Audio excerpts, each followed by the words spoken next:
Hey, how you doing, folks? That music is getting better and better every time. Well, you made it for the off night. It's here. It's happening. And I'm wearing my Lions hat because we just had a victory of some sort, and it's actually very interesting. We're going further. We're into the playoffs, and I'm still building my bomb shelter because my dad told me when they got to the playoffs, the Lions ever made it, it's the end of the world. So I know right now I'm digging very deep for the bomb shelter, but I'm hoping very much for the Lions. However, tonight's the night. We have Mr. Mark Sweetman as your host and MC, and he's going to bring on some guests, and we're going to talk about things that are happening right now. And I'm going to talk to you from the inside of my new car, my used car. That's a van. I'm in my vanity. Here's Mark Sweetman. All right. That's all I needed to hear from you is here's Mark Sweetman. Sometimes I hear you going. Sometimes I hear you going rogue. What can I say? All right. It's the off night. That means it's Monday night here on the online. It's a show that's based out of Southeast Michigan, your Ann Arbor, your Ypsilanti, your suburban Detroit, and occasionally we have Detroiters here. I also have a studio out in Los Angeles. That's a fancy way of saying I sometimes stay with my sons in North Hollywood, so it's their living room, and we do the show from there. So. But we got our regular band of regulars here. Let's exit the solo layout and bring my buddy Andy back out here. Hey, Andy now. We've been on 4 years. It'll be 4 years in April, and for what 3.5? Andy's been our announcer, co-host, the man who always forgets the title of the show. exactly. Exactly. Oh, and he's our roving senior reporter. moments. We've been able to send him out, and he's done reports from laundromats, bus stations, as far away as South Bend, Indiana, and out in Western Michigan. Oh yeah. Well, I just got myself a new vehicle. Oh, good. What'd you get?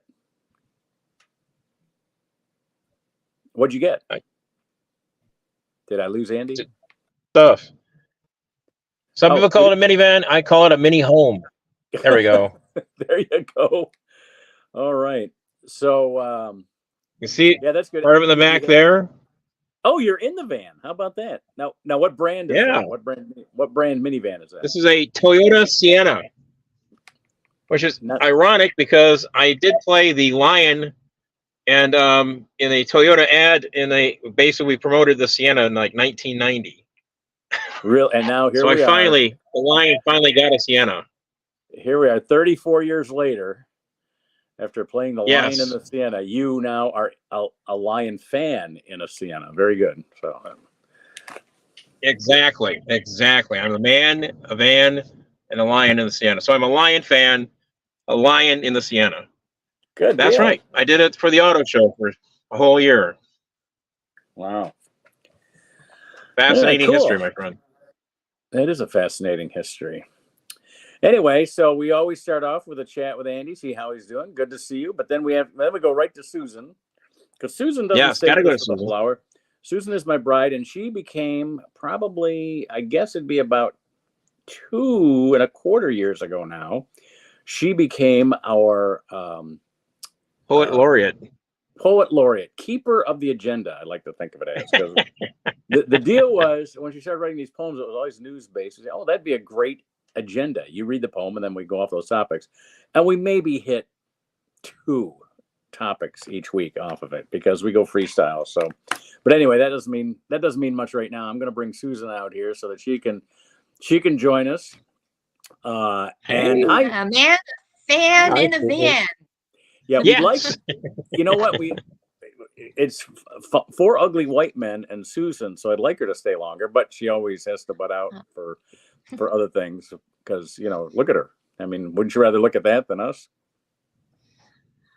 The answer is yes. We don't have to answer. Yes. All right. Well, I'm gonna put Susan on solo view so that she can do her poem now. Here's Susan Salisbury Sweetman. Okay. This is a poem with some of the headlines. Fingers crossed. Oh, what fun. Sunday night, the Lions won. The Iowa caucus is tonight. Blizzard conditions is their plight. Bitter cold in the Midwest. Blame global warming at its best. Openly gay Gabriel Attal is the youngest prime minister of France. But don't flatter yourself. He's really not interested in your pants. Prostate cancer diagnosed for Secretary of Defense. What guts? White House informed to keep an eye on Lloyd Austin's nuts. So that's your poem, the headlines of the week. Wow. Now, Wow. is that a possessive Lloyd Austin's nuts, or I don't know. Is it D's nuts or what? yeah, are we saying he's crazy, or are we talking about the other nuts? No, I did apostrophe S. So Okay. so they have to keep an eye on his nuts. All right. Well, For his prostate? cancer. For his It's prostate? a stretch. It is a well. Look, I'm not a medical. Well, it's in the area. It's in the area. Yeah. It's a stretch. It's a stretch, but do you want that part of the body stretched? Is what I guess I should say. Yeah. It's in the area. Last week, the news was that the White House had failed to be informed, or maybe that was 2 weeks ago. So now the White House is being kept appraised of his prostate. So now we have to. Now we have So to there check you out have other. it. So now they're keeping an eye on other parts of the body besides the prostate. Then I guess is what you're saying. So anyway, All right. all of the above. All right. Well, let's get the other guys out here so you can say hi before you have to take off. Our longest, well, other than Andy, of course, but our longest regular now for what, 2.5 years, 3.5 years from New York City. Here he is, Sam Greenfield. Hey, Sam? Has anyone seen this ad for the underwear that holds your nutsack? No. Oh. Did they give it a clever name? And it puts it like in a little pocket. Huh. They And call all it I could think they call of it the banana hammock or something like that. I don't know. I think it's ball hammock. Oh, there we go. Wow. So you And all I don't could look think like was- a grandfather clock, I suppose. Grandfather. It just for Santa Santa just seems to make it easier for the kids to kick him in the balls, you know?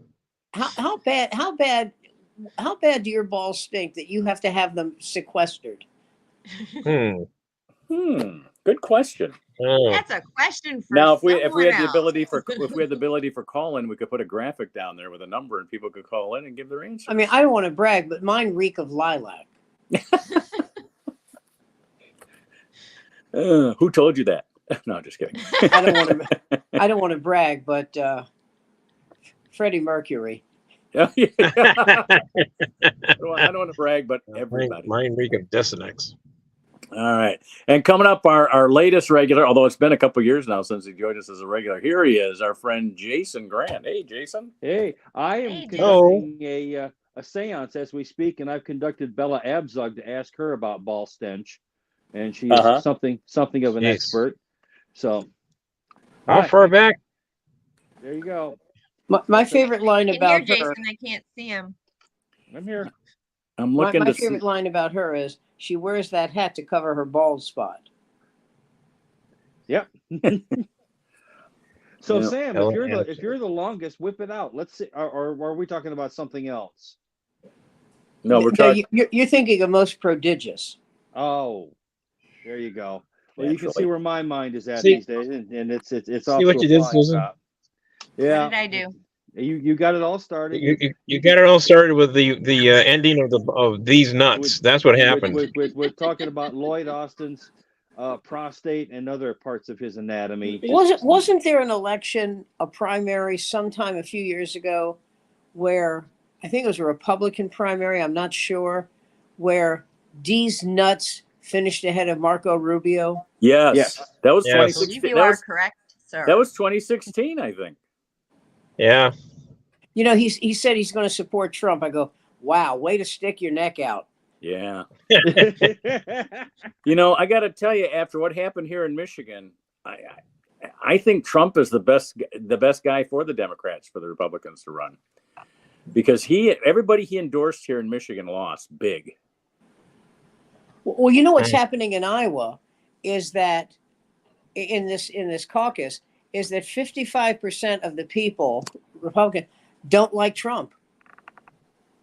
I mean, he's going to win by a landslide in that caucus, but they don't like him. Yeah, that's beautiful. And can we talk about how caucus is such a good word for comedy? Caucus. It's got the K sound twice. Caucus. Bringing the fire tonight. Caucus. Go ahead. I dare you. Show me your caucus. Has it, you know? Well, hold on. K sounds, by the way, here's how you know civilization is grinding to a halt. Oh yeah. Who is the special guest on the game that I'm watching now on ABC? Who's their special color announcer? He's not going to do any announcing, but he's like there. Ric Flair. Oh, are you kidding me? Ric Flair. Well, if it was LeVar Burton or somebody that I just always was enjoyed reading Rainbow and everything he did, Kunta Kinte, I would watch. But if it's not of a LeVar Burton standard, then I would rather have an eye tumor than watch Ric Flair. Okay,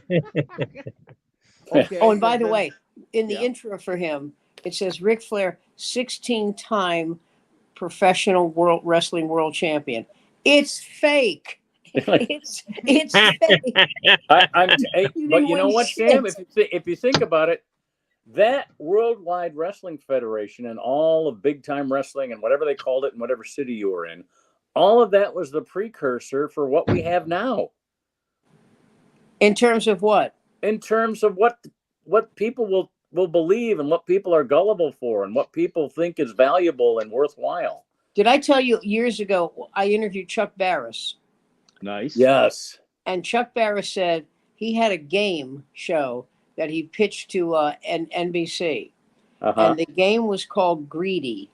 And this was the idea. You'd have like a 17-month-old child, okay? And the game gives you the contestant $10,000, all right? And you give the child like a necklace or some trinket. And if you take it away from the child cries hysterically. How much of your money would you give away and then take the trinket away from the child? Wow. In other words, I would do this for $17,000. I would do it for $4,000, like that. And NBC, this is what they told Chuck Barris. They said, "We love it, but we don't think it'll play in certain parts of the country." And they said, "Where?" And I thought they were going to say anywhere, but they said the Deep South, because they're so religious and family oriented. I said, they're the most incestuous segment of the country. Yeah, no kidding.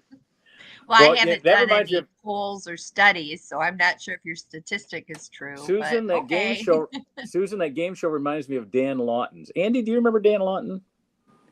No. He might have gotten out. Dan as a guest on this show. Yeah, I should have Dan. Probably got a film to pitch. But anyway, Dan's a filmmaker now. For years he worked for Chrysler as their documentarist. He collected all their films, and if you're a big corporation like that, you have a film production office, and he ran that. But anyway, we went to college together. Susan knows him. We hung out a lot. But his idea for the game show was, I don't care what the game is. I don't care. The key to his game show was, at the end, the losers of the big prize got to decide whether the winner kept it or not. Wow. And when I saw, and then when I saw the island one, what was Survivor? When I saw Survivor, where that actually became the sort of game, was the winner had to convince the losers that they were worthy of the prize. I thought of Dan. And Dan failed to copyright it and get it protected. He never. Because you can't copyright an idea, and so somebody stole his idea and made Survivor. Well, you know how they used to. What was the Ron Burgundy, right? Yeah, Ron Burgundy. One of the guys on the of his teammates, the one played by Paul Rudd. He, at the end of it, they said he devised a new game show called MILF Island.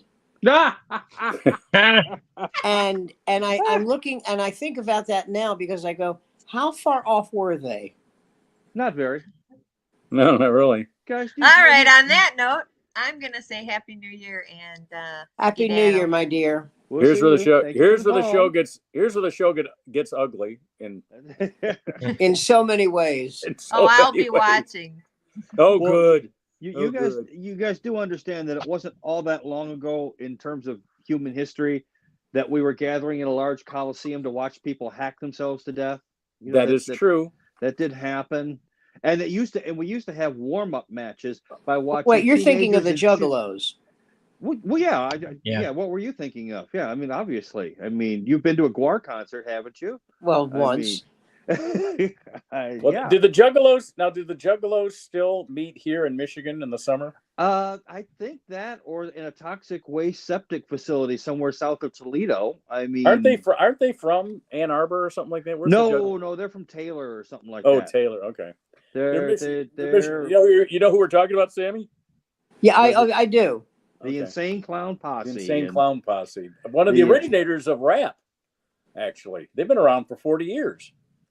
Well, so have I, but that doesn't mean I'm going to take credit for rap. They're just, oh, God, it's this is what we are, folks. When are you going to realize that? Trump is exactly what we deserve. I'm watching this game, and Martin Luther King's son. Oh, the coin flip? Is doing the coin flip. And all I could think of was, if he calls heads and the referee says, and it's tails, he's going to go, yeah, right, fine. I just watched it. That's not what happened. But yeah, okay. Good call, though. Well, if he goes, it's a headshot. All I can think of is we really needed Juneteenth because Martin Luther King Day is always in 7-degree weather. We had to have a holiday that African Americans could celebrate. Boy, Detroit must be over the moon with the victory yesterday. It feels like a Super Bowl. It really does. It I tell you like what, Super Bowl. If that's all we do, it's a successful season by Detroit standards. You know what I mean? I want to beat either the Buccaneers or the Eagles. I think I'd rather have the Eagles because the Eagles. Oh, absolutely. The Eagles are not playing. The Eagles are not playing well right now. So, and the Buccaneers. The Buccaneers have barely eked into the playoffs in the past and beaten the Lions at the Silverdome because they haven't played a home game until yesterday at the Ford Field. But remember how the Buccaneers have come in and beat the. I remember one time. The Lions on the last game of the season at the Silverdome at home beat the Buccaneers in order to make the playoff and finish ahead of the Buccaneers so that they would have a home game against the Buccaneers. And then the Buccaneers came in the next week and beat them. Not to mention the longstanding tradition of former Detroit quarterbacks coming in here and becoming the synthesis of Johnny Unitas, John Elway, Jesus H. Christ, and proceeding to crush us and all of our hopes and dreams before our very eyes, and leaving behind nothing more than a fecal stain on the carpet that we were supposed to clean up afterwards, which usually we did. I mean, you remember Joey Harrington, or as I used to call him, Joey Heatherton? Oh, when Joey Harrington came in here and beat us. Scott Mitchell came in here and beat us. Beat the daylights out of us. Charlie Batch came in here and beat us. So who's the other guy? The guy that was runner up to Troy Aikman for the Heisman. Rodney Peete came back and beat us. Yes. Well, yeah. I mean, so the fact that we've actually won a playoff game tells me that we're in the end times or we're in some bizarro alternate universe. And I'm just waiting for Putin to launch the missile. I've been wearing a big target on the back of my shirt that says, "Come on, Vlad, you big Russian pussy, push the button. I'm right here. Bring it." Now you guys are old enough. You guys are old enough to remember when we were always told as kids that Detroit was such a huge target. For the Soviets because we had so much manufacturing. Right. So I guess they're targeting China. I guess they're targeting China now, right? Because they've taken all our manufacturing. If they pickled one off in parts of Detroit, the question would be, what's the difference? How could you tell? And before you start getting mad at me, have you seen the side by side pictures of modern day Hiroshima and modern day Detroit or modern day Flint? Or really, how about any of the steel towns along the East Coast? You guys remember any of that? Does anyone remember that All in the Family used to have Archie Bunker working on the docks? I mean, Sure. yeah. I mean, nowadays working on the docks means something very different. But you know, Yeah. as far as Hiroshima goes, that was 45, 55. That was 78 years ago. I Yeah, know. of course, they're rebuilt. Yeah, More people died from McNamara's firebombing in Japan than from Hiroshima and Nagasaki that actually combined. would have been the what's his name, the other, not McNamara, because he was just a lieutenant colonel at that point. Oh God, I'm thinking the other guy. LeClaire? No. Was it LeClaire or something like that? No. What Curtis LeMay. what position Curtis did this LeMay. person have? That was the. Hey, I Curtis said was the guy LeMay. who I have did put that. an L in there for crying out loud. Right. Yeah, it was LeMay who did the firebombing, and you're right. More people did die. In fact, that was Abrams? the single. Creighton Abrams. I Was think the LeMay is general right. I think of LeMay Vietnam. is right. I think it was LeMay. LeMay No, was it was LeMay. George Wallace's second choice Yes, to for be vice president. Yes. And he's the one who said we're going to bomb them back into the Stone Age. And even George Wallace had to say, you need to tone it down a little bit. You need to bring it down a little bit. When George Corley Wallace comes in and says, it's a little much. I used to say that Pakistan is so fucked up that if you bomb it, it creates buildings. Pretty much. But yet they've had the money to create an impressive nuclear arsenal. They can't do dams. They can't do earthquake-proof buildings. God forbid they should do anything in terms of public sanitation or dentistry. But no, when it comes to nuclear weapons, sanitary dentistry. There you go. India, which has also got a major nuclear arsenal, and yet it has a problem with human waste because people still love to shit in the streets there in India. And at least you think that I'm making that up. I'm not. Oh man. Yeah, there are people there drop trowel and routinely drop deuces right there, and it's like, yep, there you go. Wow. That's no big deal. I do that at Five Guys Burgers. Yeah, but that's because you lost a bet. I mean, so at least we can talk about your motivation. So I've told you. I mean, the things that we did after doing a quarter ounce, a reasonably good blow back in the mid '80s, we get a pass for that, I think, right? Well, it's interesting when I used to do that stuff. Oh. A. Whitney Brown would get mailed. Another Whitney Brown. Yes, another one would get mailed a quarter pound of blow. Yes. And he would sell 80% of it, make back the money that he paid for it, and then split it with the rest the guys he was working with. Well, that's sporting of him. Well, this is when he was making very, very, very good money. And he liked me. He thought he liked my comedy. He liked me, but there was a meanness to him. We were working in Louisville with Dave Dugan, and he said, "Listen, this guy Dugan, I'm going to get him fired, so it'll just be you and me working." I said, "Well, don't do that. Don't get him fired for Christ's sake." Yeah. And then he said, "You watching the game, Sam?" Huh? Yeah, I am. So when the quarterback goes down, it's where he goes down, not where he's touched. It's where he goes down. Because what's his name, Baker Mayfield. He slid about 5 yards after he went down, so they mark it down. No, it's where. No, I'm sorry, I'm wrong. It's where he's touched. Yeah. Well, they ripped him off for 5 yards then on that last play where he slid. Because if no one touched him on the way to the run. In other words, if he runs unencumbered, then right. Oh, here we go. Oh my. Well, if Baker Mayfield gets around me, I will touch him. I tell you what, Baker Mayfield will go through this league in his whole career without getting much knowledge, but he could work anywhere. He always ends up someplace, and he always ends up being the starter, even if he starts out as the backup. That's like Ollie Joe Prater. Just do yard. Yeah, there you go. In my backyard, Baker was the Ollie Joe Prater of the NFL. You're right. Is this a field goal? 28 yards. Anyway, I'm sorry. I didn't mean to interrupt your story, but I saw. But that's what you did. I did. Did it with Ruthless efficiency. Okay, quick question, guys. You were around. I mean, during the '80s, I was selling coke and sleeping with God, with whatever would have me, and going to prison. How many of you guys were watching people go up there, get high as a kite, and then just eat shit on stage because they were too fucked up on the Peruvian marching dust? I never saw anyone do coke. I never saw anyone do that. If people got fucked serious? up, I am dead serious. I never saw anyone baked on stage. Okay. Oh, I did. I absolutely did. I mean, that was working regularly. I mean, sometimes... no, and when I say anyone, I mean me. Okay. No.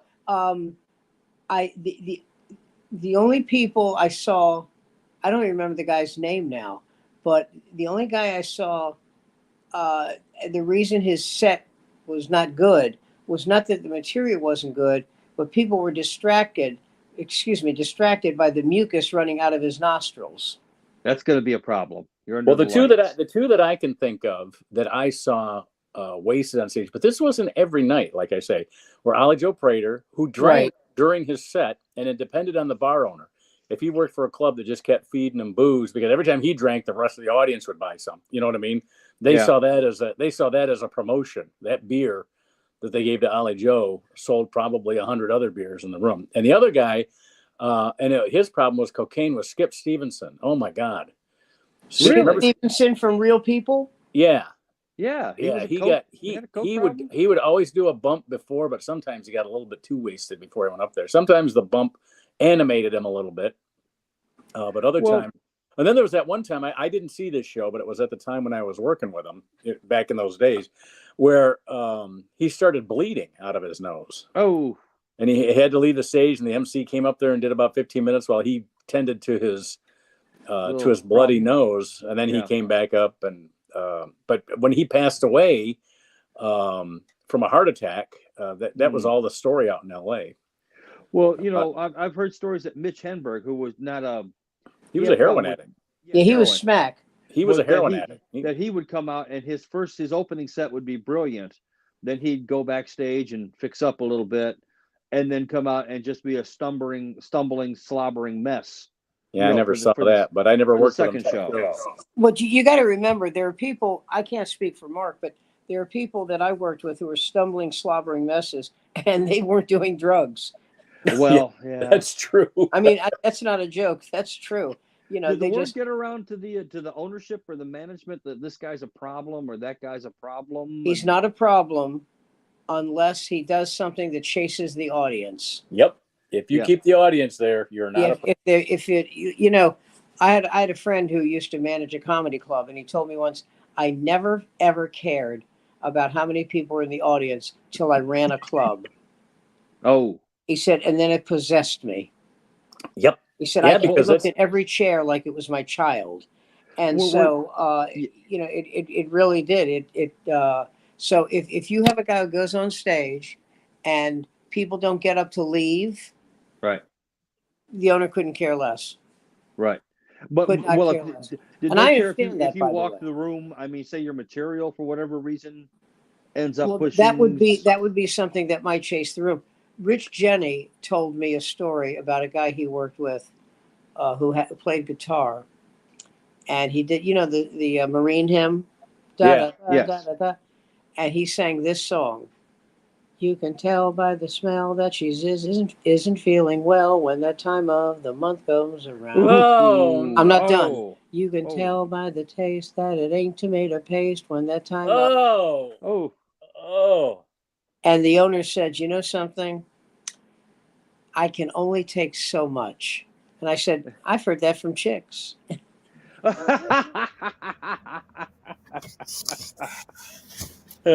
I see a Lions logo.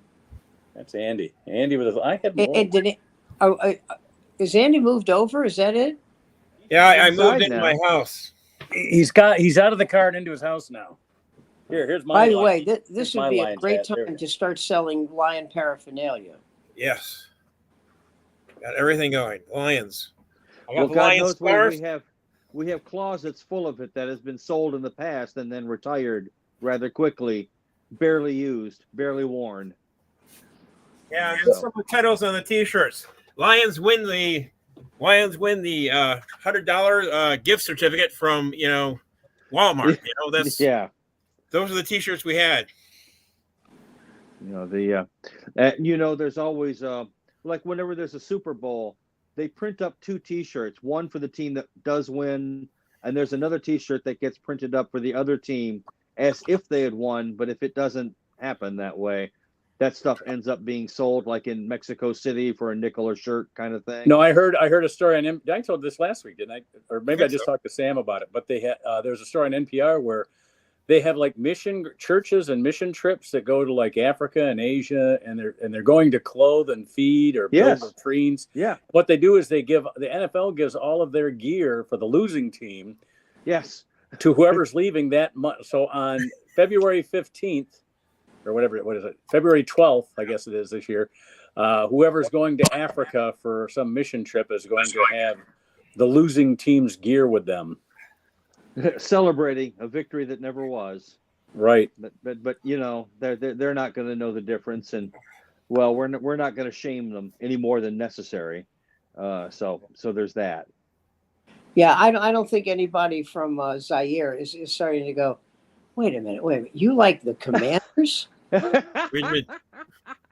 like the Panthers. We hate the Panthers. Anyway.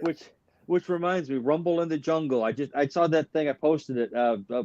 It was Joe Frazier's 80th birthday. Had he still been with us, and remember great boxers? Remember when you could remember great heavyweight boxers and great heavyweight fights? I mean, I remember when you remember great running backs. Yeah. When you had one belt, you didn't have a bunch of different belts and a bunch of different idiots competing for it and this and that, or maybe you had 2.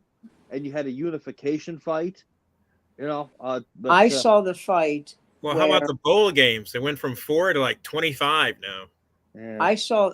Well, my favorite is the San Diego County. What do you call it? San Diego County Savings and Loan Bowl. That became the Holiday Bowl. And I believe so. Distributing T-shirts in Zaire. And the folks there won't accept the T-shirt. That's how bad it is. I tell you what, there's a bowl game that I never thought would last and it's still around, and that's the Motor City Bowl. Yeah.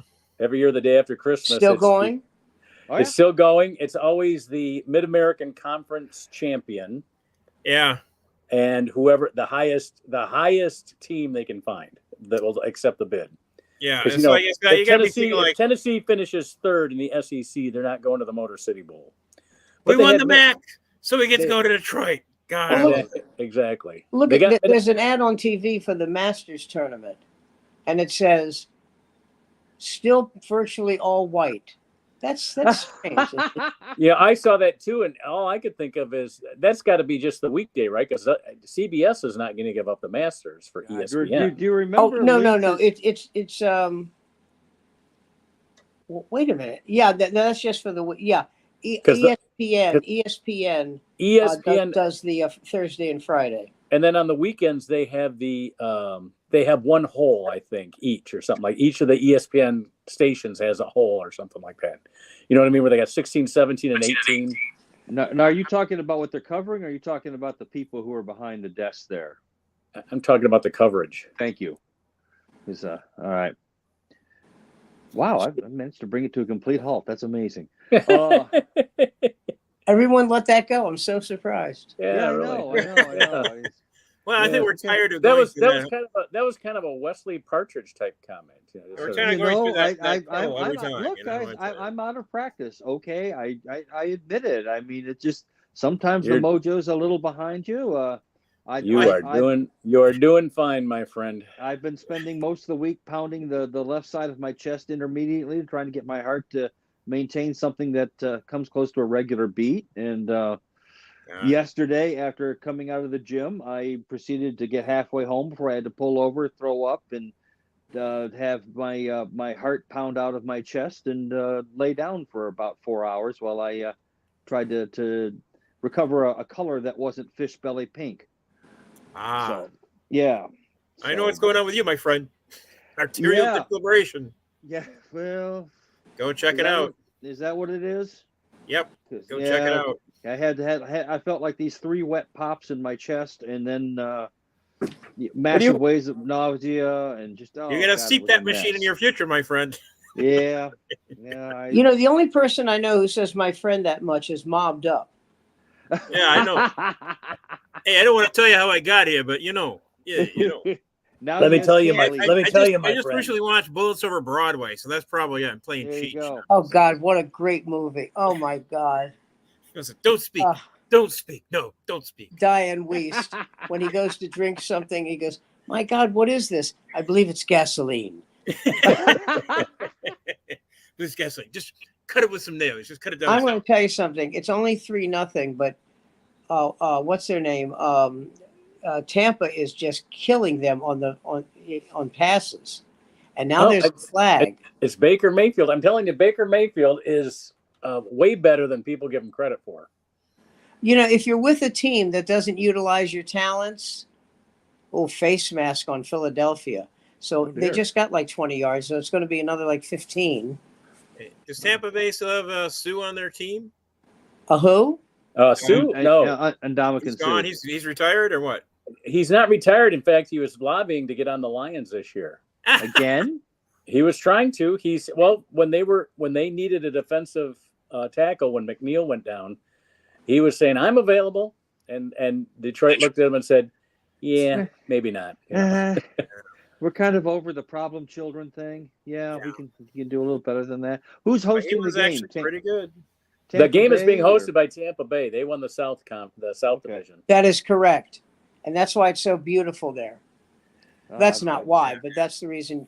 What's amazing to me is what a great job the people in Buffalo did cleaning that goddamn stadium. I was thinking the same thing. Well, we occasionally have had to have Buffalo. They had 20 inches. They had 20 inches of snow, and it was cleaned up by today. That was great. Now they still had snow there because you remember whenever they scored, they would throw snow up in the air. But that place was all snow.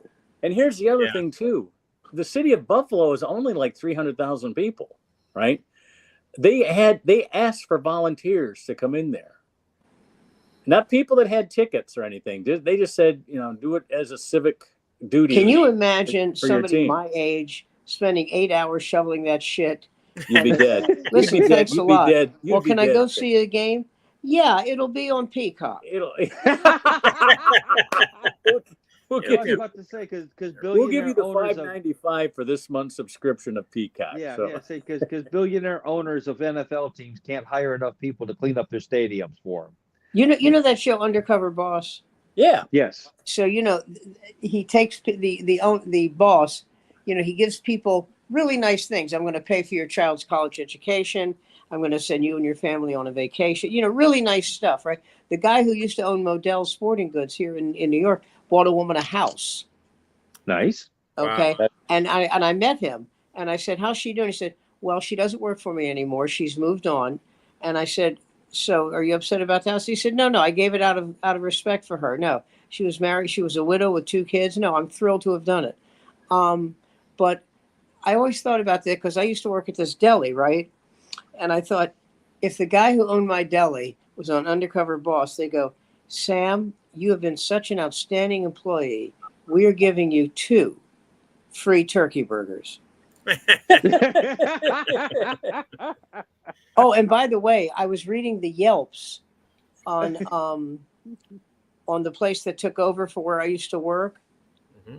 Horrendous. You can look them up, Mr. Broadway. Horrendous reviews. Awful. People go in there looking for the place I used to work at, Ben's. Yeah. So, when that kind of thing happens, this is what you say. "Hi, what happened with Ben's?" "Well, we took it over, and Ronnie, who ran Ben's, has allowed us to stay here. We're paying him rent, but the food is still kosher. Blah blah." This is what they're like. "What happened to Ben's?" If you can read, you can tell it's not here. Wow! Wow! So Ben's is no more. Are I don't want to say ultra orthodox because they don't go outside except to pray for more money. But damn.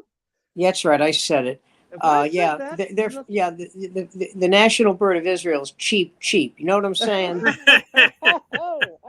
Oh, I'm not saying that one. That's you. That's you. Yeah. Sam, have you guys watched The Bear yet? On the show. That's what you have on the show for, Sam. Yeah, so. Yeah. And now, have you guys watched The Bear yet? And now more Jew jokes from Sam Greenfield. There we go. Sam Greenfield. Have you watched The Bear yet? No. No, I heard it's good. It's pretty good. It's about restaurant work in Chicago, and it's pretty well done. I think the first. I was told to watch it. I'm going to. I think you'll recognize a lot of people you worked with. Tonight is the Emmys, by the way. Oh, Emmys! Wow. Well, you mean they still have television? I don't know what station it astounds me that nobody. Maybe they hate Dick Wolf in Hollywood, but so few people from Dick Wolf Productions have ever won Emmys, and we all know that the work they do on Law and Order, the guest actors, and they don't get Emmys. It's just amazing. Yeah, but ever since Jerry Orbach died, I don't. Hasn't been the same. No. Or the fact they had 2 seasons with Paul Sorvino, which were amazing. If you was it 2? I think it was it 1 or was it 2? Well, let me think. It was 1 with George Zunda, and then it was 1. No, I think it was just 1 with what's his name with because Sorvino. Sorvino is difficult to work with, but the thing is, he's a genius. So that's right. He's difficult, but then there were 12 with Jerry Orbach, 2 with Dennis Farina. Yep, which was great. And who died way too young. And then embolism, and then what's his name? Jesse L. Martin, who they transitioned, to be the head detective. Right. And then Jeremy Sisto and Anthony Anderson. Yes. Who were fine. They did a fine job. Yeah, it's nice to see Anthony Anderson when he's given a straight or a dramatic role. He was on 1.5 seasons of The Shield. Well, 1 full season, and then they brought him in for a few other guest shows. Well, we both remember when he would play a buffoon who would steal an ATM machine. Yeah, he played a genuinely benevolent gang leader, sort of on the lines of what Tookie, I forget Tookie's last name. Tookie's not with us anymore. But yeah, I mean, but he was like, believe it or not, like Ernest Borgnine. He had that ability to be funny, and when he wanted to be benevolent, and sinister at the same time. Yeah, and just sell it really effing well. And he's this is how someone is doing great in the world of show business, okay? In TV. When you have a regular series and you're also running a quiz show. He's got a quiz show too? Yeah, he does. Rob Lowe has a quiz show. Oh yeah. Is it called What's My Sex Tape or? It's called The Floor. Wow. That really is the name, The Floor. Nice. The Floor. It's like Jeopardy on steroids. Hey, I'm not sure I'm ready for that. I'm sorry, Rob Lowe. After Parks and Rec, he's probably the best guys, funniest guys ever. He was so good on that show. My God, he was great. That fake Boy Scout enthusiasm. Yeah. God, I love fake Boy Scout enthusiasm. It was pretty good. I'm working for the government. I caught him on a few episodes of. Have you guys watched Poker Face yet? What? Have you watched Poker Face yet? Yes. Oh my God, she has got some of the best guests on that show. I'm so happy for her that she's come back from her addiction. Oh, yeah. Who's that? Natasha Lyonne. Yeah, she's doing really good. I mean, the show is great. She had Nick Nolte on as a guest. And may I say, in regard to Miss Lyonne, hot. By the way, have you seen this picture? We talked about this, right? Of Kimberly Guilfoyle with her breast half exposed. Oh my goodness!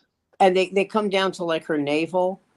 Well, so Ron Gallup said, "I don't know how to measure these, but I think that's a 39 long." Well, you think in this modern age of garmentry, they'd be able to give something with a little more sort of lift. I don't think she cares. Yeah, I don't think she cares either. And let me ask you a question. let me ask Mark, because Mark and I are the only two I think who are married here.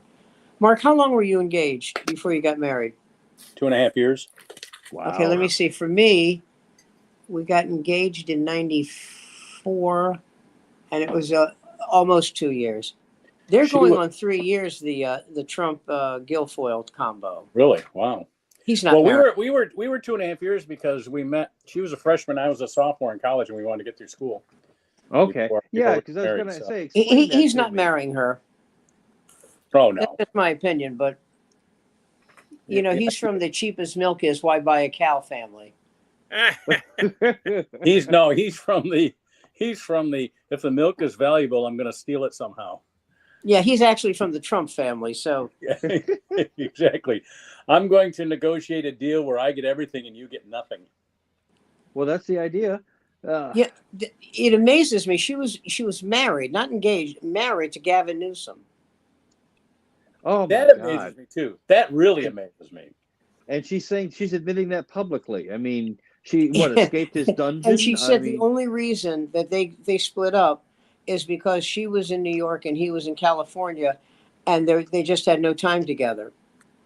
Well, I would think that's almost an optimal combination. I mean, Gavin Newsom comes from oil money, right? You know, his dad was the House lawyer for Occidental Petroleum. I mean, I remember him being on Adam Carolla's podcast at least 7-8 years ago when he was like mayor of San Francisco before he became acting governor, whatever it was.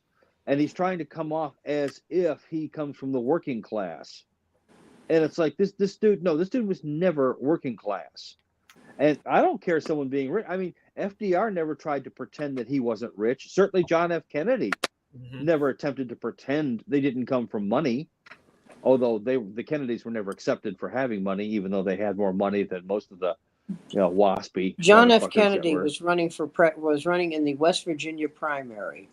Yes. And all these coal miners are coming out of the mine. Yes. And he's shaking hands with them. Yeah.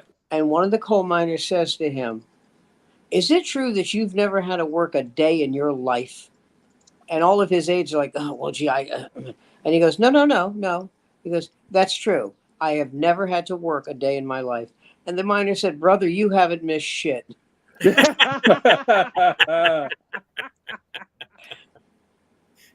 Why he was a damn good politician. You know. Yeah, he was. Up against Nixon, a brilliant man, but you couldn't spend 5 minutes alone with that dude without feeling soiled. Let me ask you a question about him.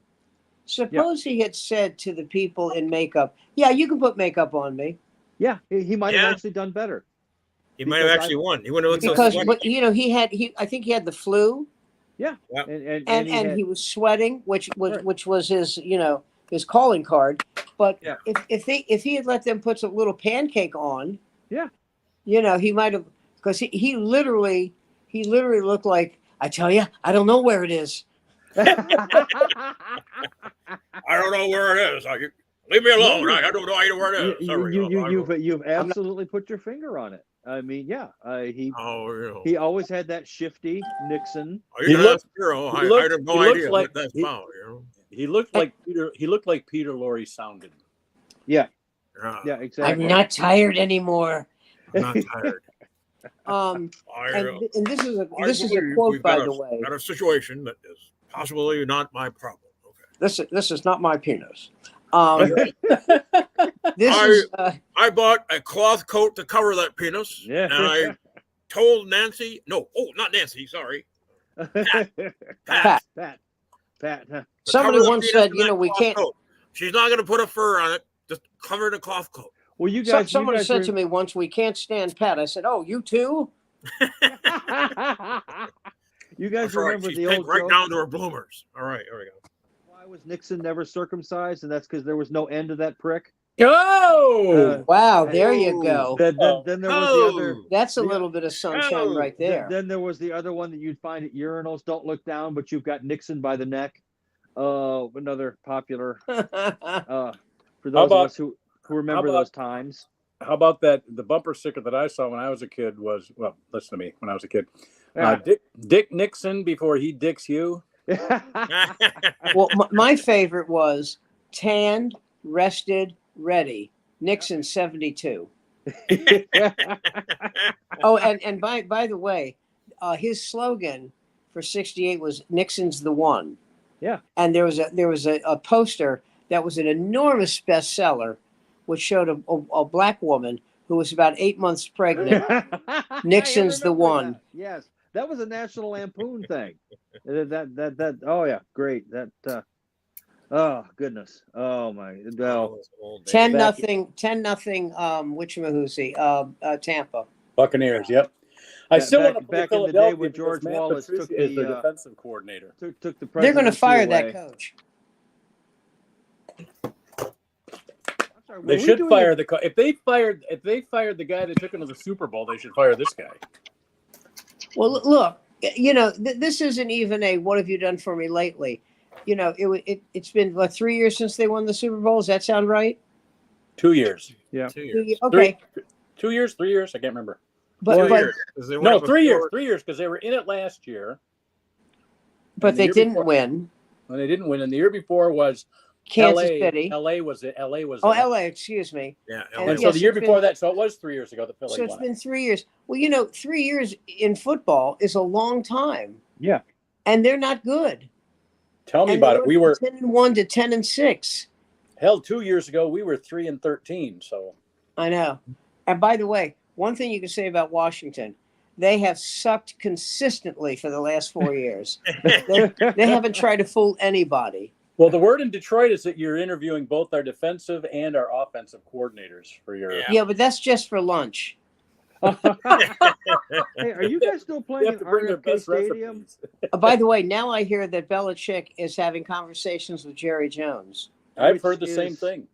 I've Which heard is the same again, thing. I mean, and Satan is standing back, looking appalled at that point, because Well, let me just put it this way. If Jerry Jones and Bill Belichick get together, please wear a mask. Not because of COVID, because the smell of sulfur will overwhelm you. I could see Belichick, but he'd have to tell Jerry Jones, you've got to check it. You've got to step back and get out of the damn way, because Jerry Well, Jones. let has me been the say biggest this to you. impediment. I don't think that's going to be a problem. I don't think Belichick, at this stage of his life, wants to GM. I think he just wants to coach. There is a documentary out. It's a 90-minute documentary about the Lions draft last year, where they picked their first 4 players, all started the whole season. Yeah. Jahmyr Gibbs, Jack Campbell, Sam Laporta, and Brian Branch. Yep. 2 from Alabama, 2 from Iowa. How about that? The first Branch 4 was a picks hell were of a get. Yep. Anyway, but what I watched the documentary and loved it, and then I made my daughter sit down and watch it with me because I wanted them to see Sheila Ford and how she. Is that the really old woman? No, that that's was Martha. that was Mother Martha is her Ford. mother. That's the old one. Think of hers like Livia, the wife of Augustus. When William Clay Ford died, that would be Henry Ford's grandson. His wife Martha, his widow Martha, took over the team, and she's the one that hired the kid away from the Patriots. Yes. What was his name? The one who hired- GM? Matt No, Patricia. GM. What was his name? Matt Patrick. Patricia. Patricia. coach. No. The one. No, who no, hired- not that not that that guy. bone. I'm talking about the GM. She hired Oh. the kid from. Milliken? What's that? Milken? I No. forget the guy's name. Quinn? I know who you're talking about. Quinn. Yeah, Quinn. Yeah, Quinn. she hired Quinn, and when Quinn and Patricia failed miserably, she turned the team over to her daughter Sheila. Yeah. And Sheila's both a Ford and a Firestone, so she's got Right. money coming out of her ass, before she even has a football team. But the thing that's stunning about Sheila Ford Hemp is in this documentary, you see how she is part of the operation of the team, but she's hired people to do their job. Her Yeah. job is owner. My job, and she's like, my job isn't to figure out. That's the scouts to figure out which players to draft. Yeah. So I hire Brad Holmes to be my general manager. He hires Dan Campbell to be the coach, and so she's there every step of the way, kind of watch it. But she's not like they're afraid to do anything because they're afraid of Sheila, like everybody's afraid of Jerry Jones. Well, that's like Jack Kent Cooke. He hired Bobby Beathard, a Hall of Fame GM, who hired Joe Gibbs, a Hall of Fame coach, and he said, "Tell me what you need, and I'll have it for you. But I can't run this team. You have to run the team." And he gave them, let me think about this. He gave them 4 Super Bowls. They won 3. And what more could you ask? But I think By staying out of the way. I think she doesn't stay out of the way like her parents did, though. That's my point. No. Jack Kent Cooke would be there. Right. He wasn't like I'm in Puerto Vallarta. No, he was there, but it was like it's your team to run. Yeah. And we'll have meetings, and how's it going and what do you need here and all. No, he was involved. He was active in that way, but you know what I'm saying. The story of Martha and Sheila, where she kept going to Sheila for advice. Something her husband never did when he owned the team for 50 years, right? And so she kept going to her daughter because her daughter grew up as a Lions fan. She kind of married into the Lions fandom, you know what I mean? It's sort of like, she wasn't even I don't even think she was from Michigan, but she became the owner of the team because her husband owned it. But her daughter, she discovered, was really the one who was into the Lions and could speak knowledgeably of it. So she turned the team over to her daughter. You remember the well-endowed lady who used to own the Rams because her husband died in a mysterious Georgia drowning accident? Yeah, I mean, and strangely enough, he's married to a woman with an Italian name. I wonder how that worked out. But she ended up owning the Rams for what? The Rams. Yeah, it was the Rams. They were in St. Louis, and she moved them to L.A. Yep, and I'll take Chesty owners for $500, Alex. She didn't move them from St. Louis to L.A., did she? No, from L.A. to St. Louis. I think it was the other way around. I think she moved them from L.A. to St. Louis, and then she eventually sold out and took her husband's money, and how did they wind up back in L.A.? Whoever bought them from the family that owned it for decades. Brought them. The Rams have been around for a while. They've been moving. Well, they were started. They were the Cleveland Rams initially, with Norm Van Brocklin as the quarterback. Wow, that's a deep pull. Wow. Yeah. Thank you very much. That's knowledge that. God, jeez. Sam is consulting a Ouija board and a stone tablet to bring that. I love it. Well, this is how old I am. I remember Norm Van Brocklin, but he was a coach at the time. Wasn't he coach of the Atlanta Falcons? He was a coach of the Atlanta Falcons, and he was the quarterback for the 1960 NFL champion Philadelphia Eagles, second string quarterback, Sonny Jurgensen. Wow. Wow. What part of your brain holds all this information? The Is it in the front or the rear lobe? Oh, by the way, I can safely announce now those that were planning to dig up the bones of Bobby Lane to try to reverse the curse have now announced that they will not be digging up Bobby Lane. Here's a question: what was Bobby Lane's number? 22. Yep. 22. What was it? 22. I said 22. Yeah, that's what I said. Yeah. My favorite line about Bobby Lane. I think I talked about this. Bobby Lane drank so much he was the only quarterback who threw up in the huddle. Yes. Yes. And played without shoulder pads, and I believe without a face mask. He did play without a face mask. Yeah. You're right. They didn't mandate it until after he left. I think didn't they grandfather those guys in like they did the NHL helmet? Yeah. Yes. Yeah. There's a school of thought that, when they were having all these horrible brain injuries, there's a school of thought was, don't wear those big, heavy helmets. Have them wear leather helmets. You will not hit someone in the head with your head if you have that helmet on. Oh, they thought that, didn't they? Yeah. and then what happened was then they talked to the quarterback, Dizzy Murphy. And, well, they should really made crazy Guggenheim look cogent. Yeah. Well, they should really check the rugby theory on that too, because the rugby is essentially, padded helmets without helmets. So, but I mean, you used to have the rugby. Although rugby is a lot different than football because you're not like running in the opposite direction all the time. You know, you You're got, right. And the other thing about rugby is everybody on the field is running. right. Yeah. And they're all dudes. In other They're words, all hot, good-looking football dudes. is a game that takes about 3 hours to play, right? Right. There is actually 7 minutes of actual time. play. Yeah. 7 minutes. That's it. Yeah. And Rugby, the rest of the time, rugby gets a lot of rugby ball gets 60 scratching and minutes. flags. Yeah. Yeah. You don't say that like it's a bad thing, Sam. Well, the flags bother me, but Oh, I'm about to say. Yeah, I'll rugby's a personally come constantly moving game, no doubt. Yeah, Right. rugby moves like soccer moves, except you can touch the ball. and Yeah. rugby players were. I used to, when I was waiting tables in D.C. Oh no, when I was in the band in D.C. We did a gig for the George Washington University rugby team, and I said, God, what are these guys going to be like animals? They were great. Yeah, They were so cool. just like lacrosse players. They came in right after a game, and they lined up their beer, and they said, so what kind of music do you guys play? I said, well, we do oldies music. He goes, oh God, I love that shit. And he turns around to one of his teammates. He goes, they do oldies. And one of the guys on the team, who was white, said, do you do black oldies?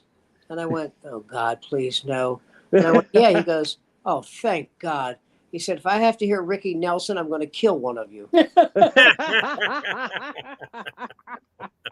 So as a joke, and thank God he got it, we opened up with Poor Little Fool by Ricky Nelson. And he looks at me and he goes, like, he mouths the words, he goes, well, it looks like it's that time, Mark. Wow. we're there. Oh, you're right. You're right. It is.